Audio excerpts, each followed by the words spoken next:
মানুষ আপনাকে পরে দেখেছে, আমি আব্বাস তো আপনার ঘরের মানুষ, আমি আপনাকে আগে দেখেছি, আমি আব্বাস এলাকার মানুষকে এটাই শোনাতে লেগেছে আপনি যখন শিশুবেলাতে এমন করে জমিনে শুয়ে থাকতেন বা দোলনায় শুয়ে থাকতেন, কখনো খোলা খোলা আসমানের নিচে শুয়ে থাকতেন, পূর্ণিমার চাঁদ যখন উঠতো ওই চৌধুরী চাঁদের দিকে আপনি সারা আঙুলটাকে এইভাবে তুলে দিয়ে ওই আঙুলকে দাঁড়াতেন, যেদিকে আপনার আঙুলের ইশারা যেত আমি আব্বাস আপনার চাচা নিজের চোখে দেখেছি আকাশের চাঁদ সেদিকে সরে যেত, যেন মনে হয় আল্লাহ চাঁদকে আপনার জন্য খেলা বানিয়ে দিয়েছে।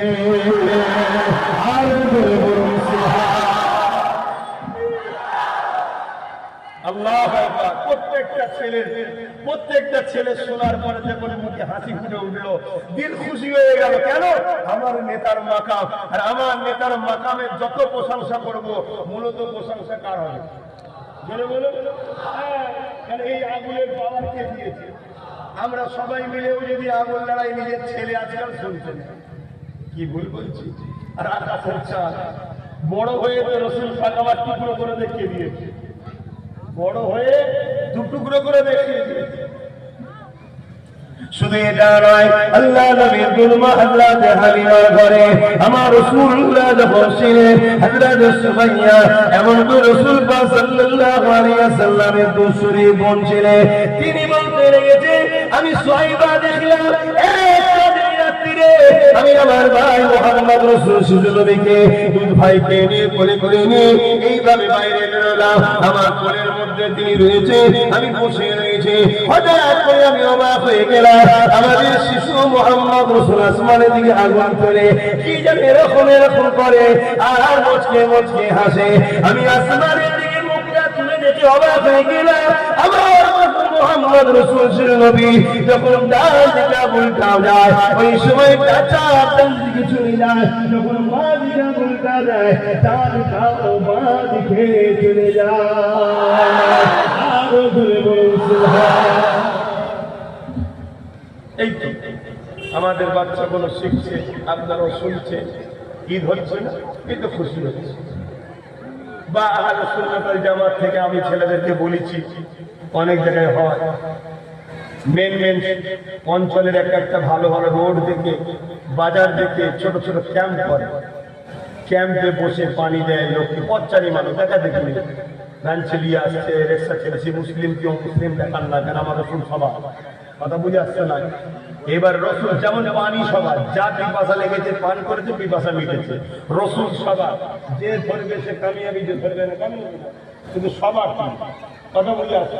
তাই সেই নবীর যখন মাওলুদের আলোচনা হবে, তাই বিষয় যখন আসবে, তাই কে কি দেখার দরকার নাই, সবাইকে দাও। আর ওই প্যাকেট জাতীয় ছোট ছোট খাবার, কথা বুঝে আসছে, ওই খাবার আর পানি মানুষের হাতে দিচ্ছে, লোক তো ভাবছে কি হচ্ছে, এটা কি ব্যাপার, আজকের কি দিন, একখান দোকান হতে হতে হতে হতে সবাই জানতে পারবে, শুনতে পাবে, নতুন নতুন প্রজন্ম জানবে, আহা আমার রসুল এই দিন এসেছে, আল্লাহ ওটাই বলছে, আমার নিয়ামতের, আমার নিয়ামতের, আমার লাইন শাকারতুম লাযিদান্নাকুম, আমার নিয়ামতের তোমরা খুব চর্চা করো, জোরে বলুন সুবহানাল্লাহ।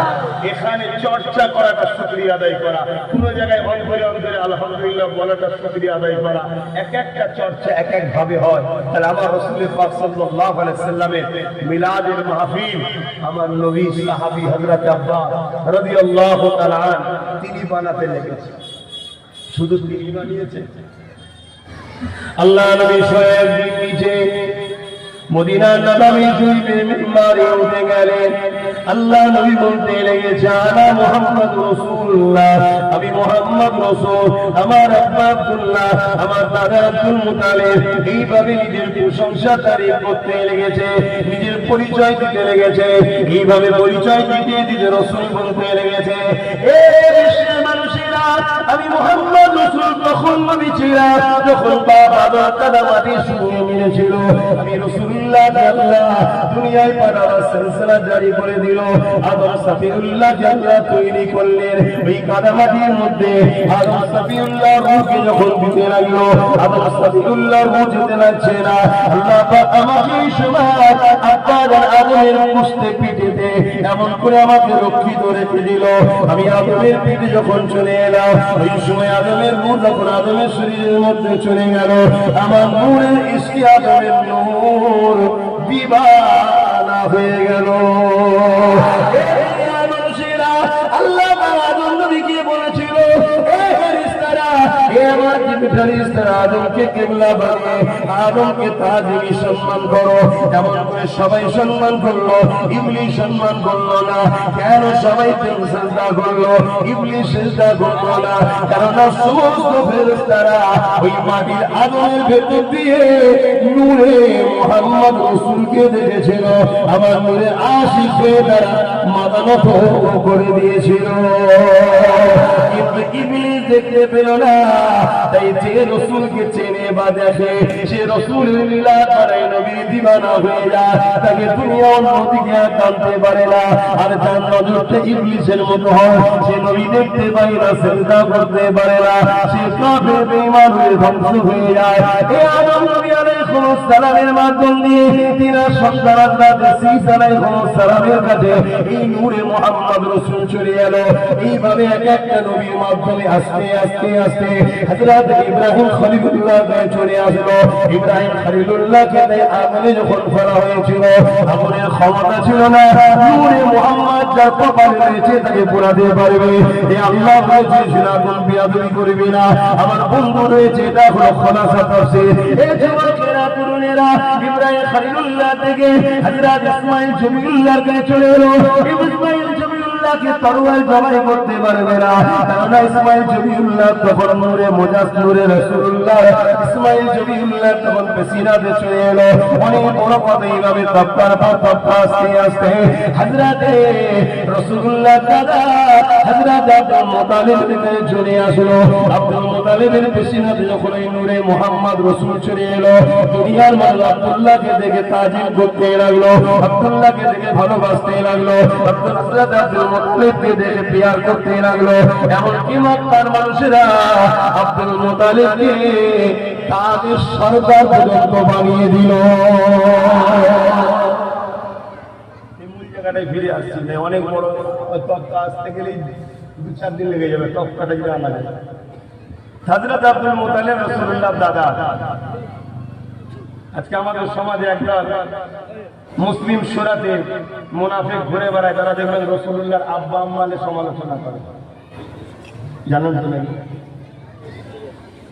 সমালোচনা করে আরে রাসূলুল্লাহর দাদা ছিল জগৎ বিখ্যাত একজন আল্লাহর ওলি বলুন হযরতে আব্দুল মুত্তালিব রাদিয়াল্লাহু তাআলা আন জোরে বলুন সুবহানাল্লাহ জগৎ বিখ্যাত একজন ওলি ছিল তিনি কোন ধর্ম মানতেন তিনি দ্বীনে ইব্রাহিমকে মানতেন ইব্রাহিম নবীর ধর্ম মানতেন জোরে বলুন সুবহানাল্লাহ ইব্রাহিম নবী কি বলছেন আমার নবী যেদিন বলল আনা মুহাম্মদ রাসূল ওই দিন থেকে সমস্ত নবীর দাওয়াত বন্ধ হয়ে গেল মুহাম্মদ রাসূলের মেসেজ চলছে তার আগে পর্যন্ত কেউ ইব্রাহিম নবীর দিনে ছিল কেউ মুসা নবীর দিনে ছিল কেউ ঈসা নবীর দিনে ছিল কথাবার্তা হচ্ছে কিন্তু শিক্ষার অভাবে হতে পারে বা রাসূলুল্লাহর বিরোধী করা ডলার পাওয়ার জন্য হতে পারে একদল মানুষকে সমালোচনা করে যায় তাই আপনাদের জানতে হবে আপনারা আমাদের ঘরের সন্তান আপনার বাপ দাদা মুরব্বী সবাই দাদা হুজুরের সিলসিলার অনুসারী তাই তো নাকি আরে এই ভারতবর্ষে 4টে সিলসিলা ভারতবর্ষে 4টে সিলসিলা একটা হলো ফিরোজপুর সিলসিলা দ্বিতীয় দেওবন্দি সিলসিলা তৃতীয় বেরেলি সিলসিলা চতুর্থ জৌনপুরি সিলসিলা এছাড়া কোনো সিলসিলাই ভারতবর্ষে আজ থেকে 50-60 বছর আগে ছিল এখন আগাছা এখানে দরবার ওখানে দরবার ওখানে দরবার ব্যাঙে ছাতার মতো সব বাজাচ্ছে শুধুমাত্র $1,00,000 লোগো উম্মতগুলোকে রাসূল থেকে সরানো কথা বুঝে আসছে আর এই 4 সিলসিলারই মুরব্বিদের আকীদা হলো আল্লাহর পরে সবথেকে সম্মানীয় হলো মুহাম্মদুর রাসূল জোরে বলুন সুবহানাল্লাহ এই 4 সিলসিলারই মুরব্বিদের আকীদা হলো রাসূল পাক সাল্লাল্লাহু আলাইহি ওয়াসাল্লামের মিলাদ বানানো হলো বরকতময় কাজ। জোরে বলুন সুবহানাল্লাহ। এখন সব বেরোচ্ছে, তাহলে আপনারা আমাদের ভাই হন তো নাকি? আপনাদের জীবনে যদি গুনাহ করে মরেন, গুনাহ যদি থাকে, ঈমান যদি থাকে, একদিন না একদিন জান্নাত যেতে পারবেন। ঈমানের রাস্তাটা আপনাদেরকে দেখাতে হবে তাহলে। কিন্তু আপনারা যদি ধরা না দেন, বুঝাবো কি করে? ধরা তো দিতে হবে। এই যেমন রাসূলুল্লাহর আব্বা আম্মা সম্বন্ধে কেউ যদি নোংরা কথা বলে, বাজে কথা বলে, বলেন এটা আমার রাসূলকে কষ্ট দেবে না দেবে না? রাসূলকে কষ্ট দিলে ঈমান থাকবে। আর তাদের সঙ্গে যদি আপনি বন্ধুত্ব করেন, নবী আপনার উপরে খুশি হবে না রাজা হবে? তাহলে আপনাকে তো ভাবা দরকার তারা কি বলছে শুনছেন। আসেন আমি আমার রাসূলুল্লাহ দাদার একটু কথা বলি, কিভাবে নূরে মুজাসসামটা বাড়ির রবিউল আউয়াল 570 খ্রিস্টাব্দে আব্দুল্লাহ হুজুরের মাধ্যমে আম্মা আমিনার পক্ষ থেকে দুনিয়ার মধ্যে এসেছিল। ওই নূরে মুজাসসামের সঙ্গে একটু কথা বলে যায়। হযরত আব্দুল মুত্তালিব বলতে লেগেছে, আমাকে সবাই সম্মান করতে লাগলো। এই যুবকেরা কর্মীরা বাবেরা এমন সময় কাবার চর্চা পৃথিবীর জমিনে ছিল। ওই সময় একটা রাজা ছিল, যে রাজাটার নাম হলো এমন করে শাস্তি বাহিনী বলে পরিচয়। সেই রাজা চেষ্টা করেছিল কাবাকে ধ্বংস করে দেবে। কি নাম রাজা? আব্রাহা। আব্রাহা বাদশা। কি নাম? আব্রাহা বাদশা। সে কাবাকে ধ্বংস করছে। কেন? সবাই কাবাকে ভালোবাসে, সে নিজে একটা কাবার নাই ঘর করতে গেছিল। তার ঘরে কেউ যায়নি, অনেক বড় কথা। তাই তার রাগ হয়েছে, কাবাকে ধ্বংস করছে। নাউযুবিল্লাহ। এর আরো ব্যাখ্যা আছে, বা কত বলতে গেলে 2-2.5 ঘন্টা লাগবে। বাদ যাচ্ছে বলে যেন সমালোচনা করা হবে। মূল জিসটা ধরাচ্ছি। যে ভাববেন হুজুর জানেন, ভাই আলহামদুলিল্লাহ, আল্লাহ যতটুকু জানিয়েছে শুকরিয়া। কিন্তু অনেক বেশি জেনে আবার ইবলিসটা হয়ে যায়, এটা মাথায় রাখতে হবে। ইবলিস অনেক জেনেছিল, কিন্তু লাস্টে ধ্বংস হয়ে গেছে। ওই আব্রাহা বাদশা সৈন্য টৈন্য নিয়ে মক্কার পাশে কিছুটা দূরে তাবু করলো, মক্কার কাবাকে গিরিয়ে ভেঙে দেবে। ঝগড়া করতে গেলে এটা বাহানা দরকার। তাই কি করলো? মক্কার মানুষদের উট, দুম্বা, ঘোড়া সব চারিদিকে চোট তো, সেগুলোকে সব বন্দি করা শুরু করলো, যাতে করে একটা ঝগড়া হয়। পায়ের উপরে পা দিয়ে ঝগড়া করা। যেমন আমার দেশে পায়ের উপরে পা দিয়ে ঝগড়া করার চেষ্টা চলছে, দেখছেন না? বাইরের রাজ্যে কাজ করতে গেছে, মেরে পাঠিয়ে দিচ্ছে। কি কার ফ্রিজে কি আছে ঢুকে নিয়ে হামলা করছে, একদল বেরিয়েছে না? এটা শুধুমাত্র লক্ষ্য পায়ের উপরে পা দিয়ে ঝগড়া করা। আর এদের পিছনে হয় পাকিস্তান আছে, না হয় চীন আছে। কেন? এদের দ্বারা এই অশান্তি কেন করাতে চাইছে? যাতে করে আমরা মাথা গরম করি। মাথা গরম করলে ভুল বুঝাবুঝি হবে, ভুল বুঝাবুঝি হলেই দেশের এই বিশাল শক্তি একতাটা টুকরো টুকরো হয়ে যাবে। কেউ ছেড়ে দেওয়ার বলবে নাকি? এইটা একটা পরিকল্পনা। কিন্তু দুর্ভাগ্যজনক যারা দায়িত্বে আছে, তারা নাকে তেল দিয়ে হারাম খাওয়া, চুরি করার জন্য ব্যস্ত আছে। এটা দুর্ভাগ্য। তাদের সজাগ হওয়া দরকার। যারা আইনকে হাতে নিচ্ছে, তাদের বিরুদ্ধে করা ব্যবস্থা নেওয়া দরকার। কিন্তু নিতে পারছে না কেন? অনুপযুক্ত লোক তারা থাকে। তো যাক, আব্রাহা বাদশাটিকে এইভাবে পায়ের উপরে পা দিয়ে ঝগড়া লাগাবে বলে মক্কার মানুষদের উট দুম্বাগুলোকে চুরি করছে, আটকে দিচ্ছে। তার মধ্যে হযরত আব্দুল মুত্তালিব হুজুরেরও 200 উটকে বন্দী করেছে। কিন্তু এত মক্কার মানুষরা কিছু বলছে না। যেমন আজকে আমাদের উপরে এত জুলুম হচ্ছে, তাও কিন্তু আমরা মাতৃভূমির ভালোবাসায় দড়ির উল্টো দিকটা ধরে টানি নিয়ে, যেন টানলেই বীজখান্ত ছিঁড়ে যাবে, দেশটা টুকরো হয়ে যাবে, তাই ছেড়ে রেখেছি। ঠিক না বেটি? কথা বলো। কেন? আমরা হুকুল আতম দেশকে ভালোবাসি। আর দেশকে ভালোবাসা এই দিনে যিনি এসেছিলেন, তিনি শিখিয়েছেন। জোরে বলুন সুবহানাল্লাহ। তো ভাইরা আমার, এমন সময়তে একজন দূতকে, যখন কিছুই হচ্ছে না, তো আব্রাহা বাদশা একটা দূতকে মক্কার কাছে পাঠিয়েছে। মক্কায় পাঠিয়ে যাও, মক্কার যে সরদার আছে তাকে যে বলো, আমি কাবা ভাঙতে এসেছি, মানুষের ক্ষতি করতে আসেনি। অতএব মানুষ যদি আমার রাস্তার বাধা না হয়, আমি মানুষকে কিছু করবো না, কাবাটা ভাঙবো, চলে যাব। যেমন আজকে বলছে যে আমার মুসলমানের উপরে রাগ নয়, আমি ওয়াকাফটাকে চুরি করতে এসেছি। বলছে না? হাকিকাতটা বেরোচ্ছে না? বেরোয়। তো যাই হোক, এসব যুগ যুগে ঘটেছে। ইতিহাস কেন ঘটে ভাই? পরের ব্যক্তি যারা আসবে, তারা ইতিহাস থেকে শিখে যাবে। এজন্য আল্লাহ অনেক ইতিহাস আমাদেরকে শিখাচ্ছে। কিন্তু এমন একটা সমাজে আমরা চলে গেছি, আমাদের প্যারালাইসিস হলেও জানতাম, তার থেকেও খারাপ হয়ে গেছে। এত ইতিহাস শুধু সুদ রাখছে আমার পর। কি গো, সবাই শুনবে গেছে নাকি? আজকে স্ক্যান করতে হবে, সব থেকে হচ্ছে বাংলায়। একজন কমেন্টে করছে, শুধু একবার বলুন স্ক্যান করলেই 1000 টাকা দেওয়া হবে। দেখবেন স্ক্যানের দোকানে লাইন এত হবে যাতে দোকানদার পাগলা হয়ে যাবে। কতটা ভুল কিছু বলবেন, কষ্ট হচ্ছে।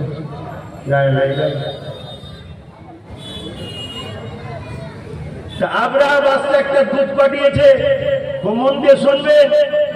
ওই দুধ পর্যন্ত কি বলে, বাচ্চার পক্ষ থেকে এসছে কি বলে, কারো পক্ষ থেকে পাইকারি আসলে কি বলে, পিয়ন। পিয়নই বলে।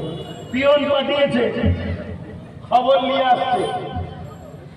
আমার রাসূলুল্লাহ দাদা আব্দুল মুতালিব হুজুরের ঘরে যেই ঢুকেছে, ওই বাদশা আব্রাহার পিয়ন রাসূলুল্লাহ দাদার দিকে দেখেছে, ওনার সৌন্দর্য, ওই নূরের তাজাল্লি দেখে অজ্ঞানে পড়ে গেছে। জোরে বলুন সুবহানাল্লাহ। কিছুক্ষণ পরে হুঁশ হয়ে যায়, রাসূলুল্লাহ দাদাকে সিজদা করছে। রাসূলুল্লাহ দাদা বলে, সিজদা একমাত্র আল্লাহকে করতে হয়। জোরে বলুন সুবহানাল্লাহ। রাসূলুল্লাহ দাদা ঈমানদার ছিল না? ছিল না। কথা মাঝে ঢুকছে না? ঢুকে নেই। হ্যাঁ, মুনাফিক মুসলমান ছিল, এরা সবচেয়ে বড় ক্ষতিকারী। আর একটু আগে চলে অনেক বড় কথা, যখন আব্রাহা দরবারে আমার রাসূলুল্লাহ দাদা যাচ্ছে যে আমার উটটাকে তুমি ফিরিয়ে দাও, এই সময় আব্রাহার কাছে ওই পিয়নটা আগে ভেতরে ঢুকেছে যে আমাকে তাঁবুর ভেতরে আগে ঢুকিয়ে দেন, আপনি বাইরে দাঁড়ান, কেননা আপনার বিষয়টা একটু আগে যে বলি। তাই ওই পিয়ন যে আব্রাহা বাদশা যে বলছে, এ বাদশাহ, যিনি এসেছে ইন্দ্রের মক্কা সর্দার, তবে সাধারণ কোন মানুষ নয়, ইনার চেহারা থেকে নূর চমকায়, ইনি এত সুন্দর মানুষ, যাকে দেখে তুমি অজ্ঞান হয়ে গিয়েছিলাম, পরবর্তীতে তাকে দেখে দিওয়ানা হয়ে গেছে। ওই সময় অহংকারী আব্রাহা বাদশা বলছে, আরে দেখো তো তোমার কথা, কে এসেছে ভেতরে আসতে দাও। প্রদীপে সিংহাসনে অহংকারের সঙ্গে বসে আছে আমার রাসূলুল্লাহ দাদা। যখন আব্রাহার বাদশা ওই তাঁবুর মধ্যে প্রবেশ করতে লেগেছে, একবার যখন আব্রাহার নজরটা আমার রাসূলুল্লাহ দাদার দিকে পড়েছে, আব্রাহা চেয়ার থেকে উঠে দাঁড়িয়ে যায়। আরো সুবহান।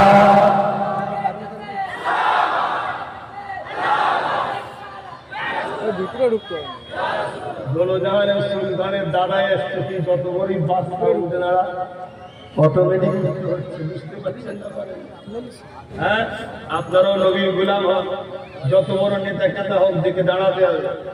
খেয়াল করছেন আমাকে দেখে পক্কায় দাঁড়িয়ে গেছে, বুঝতে পারছেন না? হ্যাঁ, রাসূলুল্লাহর গোলাম হন। অহংকারের কথা বলছি, অটোমেটিক তার মধ্যে এই ইমেজ আল্লাহ পয়দা করবে, সে ভাবতেও পারবে না আমি দাঁড়াচ্ছি কেন। কিছু বুঝে আসছে না? দাঁড়াবে কেন? রাসূলের গোলাম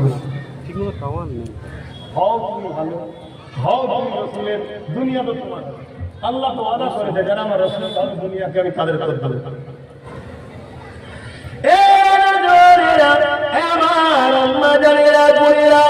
এই রবিউল চাঁদের আজ 12 তারিখে আরেকটা কথা বলে দিয়ে যায়, প্রতিটা মা বাপের দায়িত্ব হলো তার বাচ্চাদিওকে 3টে শিক্ষা অবশ্যই দিতে হবে। এই 3টে শিক্ষা যদি কোনো বাপ তার সন্তানকে না দেয়, কোনো মা যদি তার বাচ্চাকে না দেয়, কিয়ামতের দিনে ওই বাচ্চা যদি শিক্ষার অভাবে ধরা পড়ে যায়, ওই মা বাপকেও বাচ্চার সঙ্গে জাহান্নামে দেওয়া হবে। ওই 3 শিক্ষা, কি শিক্ষা? প্রথম নম্বর শিক্ষা হলো প্রতিটা বাপ মাকে রাসূলুল্লাহর প্রেম আদরের শিক্ষা দিতে হবে। দ্বিতীয় নম্বর হলো রাসূলের আহলদের প্রেম আদরের শিক্ষা দিতে হবে। 3 নম্বর হলো কোরআনের শিক্ষা দিতে হবে। যদি কোনো বাচ্চা কিয়ামতের দিনে আল্লাহ নবীর শানে গুস্তাখি করার জন্য ধরা পড়ে যায়, জাহান্নামী হয়ে যায়। ওই সময় ওই যুবকটা বলতে লাগবে, ও রব্বি আল্লাহ, আপনি আমাকে জাহান্নামে দিচ্ছেন কেন? কেন তুই আমার রাসূলের মিলাদের বিরোধী করেছিস? মূর্খ, তুই জানিস না মিলাদ তো সবার হয়, শুধুমাত্র মিলাদ আমি আল্লাহ আমার হয় না। তাই মিলাদ নবীর বানিয়ে দুনিয়ার মানুষকে নবীর গোলামরা এই মেসেজটা দিয়ে দেয়, নবী আল্লাহ নয়, নবী হলো আল্লাহর বন্ধু। নবী যদি আল্লাহ হতো তাহলে আল্লাহ তো মিলাদ হয় না। মিলাদ মানে ভূমিষ্ঠ হওয়া, মিলাদ মানে বাংলায় জন্ম হওয়া, কিন্তু নবীর সাথে আমি জন্ম বলবো না। কেন? কোরআন বলছে কদ জাআকুম মিনাল্লাহি নূর, আমি আল্লাহ নূর পাঠিয়েছি। যেটাকে পাঠানো হয় সেটা আগে থেকে থাকে, আগে থাকলেই তবে তাকে পাঠানো হয়। বুঝতে পারছেন তো নাকি? আমি বলবো নবী পাকের আগমন দুনিয়া জমিনে, এই যুবকেরা তরুণেরা, আল্লাহ তো মিলাদ হয় না। কেন? আল্লাহ হলেন লাম ইয়ালিদ ওয়া লাম ইউলাদ, তিনি কারো থেকে জন্ম নয়, তিনার থেকে কেউ জন্ম নয়। এই রাসূলের মিলাদ বিরোধীকারী তারা কি প্রমাণ করতে চাইছে আমি জানি না, তবে এতটুকু জানি নবীর মিলাদ যারা করে বিশ্বকে জানিয়ে দেয় যে রাসূলুল্লাহকে আমরা ঈসার মতো খোদার বেটা বলে ইহুদিদের মতো জানি না, খ্রিস্টানদের মতো মানি না, আমরা রাসূলুল্লাহকে আল্লাহর দোস্ত নবী বলে মানি। আর জোরে বলুন সুবহান। ওই বাংলা যখন বলবে আল্লাহ পাক আমি যে বিয়াদবি করেছি এই শিক্ষা তো আমার বাপ মা আমাকে দেয় রে, যদি বাপ মা আমাকে শিক্ষা দিত তাহলে আমি আপনার হাবিবের সঙ্গে বিয়াদবি করতাম না। আমার জাহান্নামে যাওয়ার কারণটা হলো আমার বাপ মা, এই তারা যেন বাদ যাবে, তাদেরকে আমার সঙ্গে জাহান্নামে দিয়ে আল্লাহ নালিশ তাদেরকে আল্লাহ বলবে সত্যটা বাংলা সত্য বলেছে, ওর বাপ মা বউয়ের সঙ্গে জাহান্নামে দাও। কেননা প্রতিটা বাপকে সন্তান দেয় আল্লাহ, তোমার দুনিয়া জমিনে ওই সন্তানকে লালন পালন করে আল্লাহর প্রেমী নবীর প্রেমী বানাতে হবে। দুনিয়াদারির জন্য ইংলিশ শিখাবে, ভূগোল শিখাবে, বাংলা শিখাবে, সায়েন্স শিখাবে, বানাবে, অঙ্ক শিখাবে, জেনারেল লাইনে শিক্ষা দেবে দাও, এতে ইসলামের নিষেধ নাই। কিন্তু প্রতিটা বাপ মার দায়িত্ব সর্বপ্রথম তাকে নবীর প্রেম আদর শেখাও, নবীকে কিভাবে ভালোবাসতে হয়, নবীকে কিভাবে পেয়ার করতে হয়, কারণ করে নবীর প্রকৃত আদর থাকবে। এই রবিউল আউয়ালের চাঁদে সে এমন করে শিকারে ফেলে দিলে কখনো নবীর মিছিলে বেরোতে চাইবে না, সে ভদ্রতা নম্রতার সঙ্গে যাবে। অন্যদিন ভুল করেছি আলাদা কথা, আর যদি এই মকরুহ জিনিস অপছন্দ জিনিস করি না জানি আমি বিয়াদবি করে জাহান্নামী হয়ে যেতে পারি। তাই আজকের দিনটা সে সতর্ক সঙ্গে পা ফেলবে। আর যদি নবীর প্রেম আদর না শিখাও, বড় বড় ডিজে বক্স লাগিয়ে দিয়ে ছেলে মেয়ে বেকুল মাটির সঙ্গে ঘুরে বেড়াবে। তাই মনে রাখবেন, প্রথম কথা হলো নবীর আদর প্রেম শেখানো, দ্বিতীয় নম্বর হলো রাসূলুল্লাহ যাদেরকে ভালোবাসে অর্থাৎ নবীর সবথেকে কাছে হলো আহার, যাদের সম্বন্ধে নবী বলেছে জান্নাতে সর্বপ্রথম তারা আমার সঙ্গে থাকবে। এই নবীর আহারদের প্রেম আদরের কোনো শিক্ষা দেয়। তিন নম্বর হলো কোরআন শরীফ, যে কোরআন তোমার জন্য আল্লাহর পক্ষ থেকে গাইড মেসেজের কিতাব। তবে এখানে আমি একটা কথা বলবো। কি কথা? কেউ যদি নবীর জীবনী জেনে যায় সে কোরআন জেনে যাবে। আমার কথা কি একটা? কেউ যদি নবীর জীবনী জেনে যায় সে কোরআন জেনে যাবে। আর আমার পক্ষে সব জন যুবক ছেলে, কথা বুঝে আসছে? বেশিরভাগ দেখেন আমার পক্ষে সব কি জন যুবক ছেলে, এগুলি দরকার তো নাকি? আল্লাহ করে মুরব্বীরা তো ভালো মানুষ, তারা নামাজ পড়ে, রোজা রাখি, আল্লাহ করে, এইগুলো তখন সব দরকার। এইগুলো দিবি টার্গেট তো শয়তানদের বেশি। ভুল বলছি নাকি?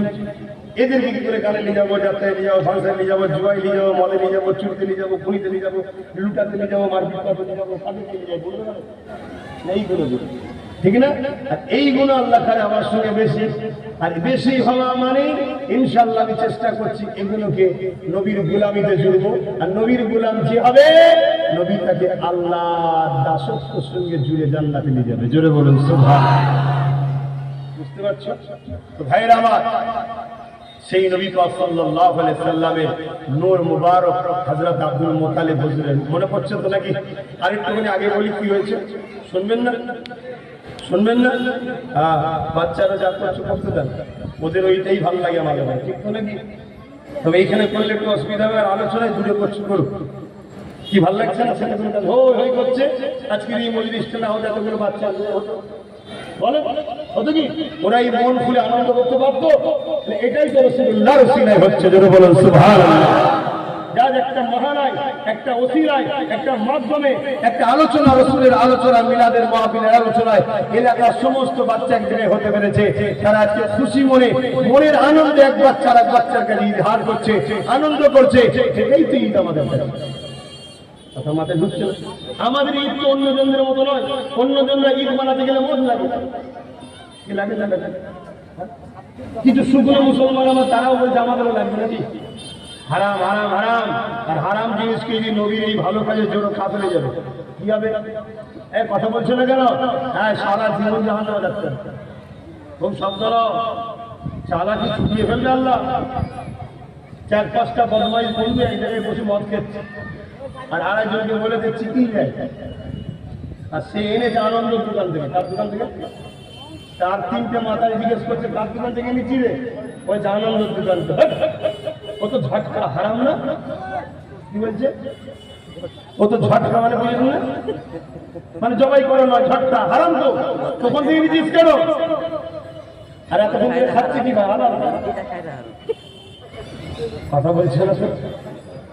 এতক্ষণ ধরে খাচ্ছে কি? আর একজন পথেই যাচ্ছিল, তারা বলছে কি হয়েছিল?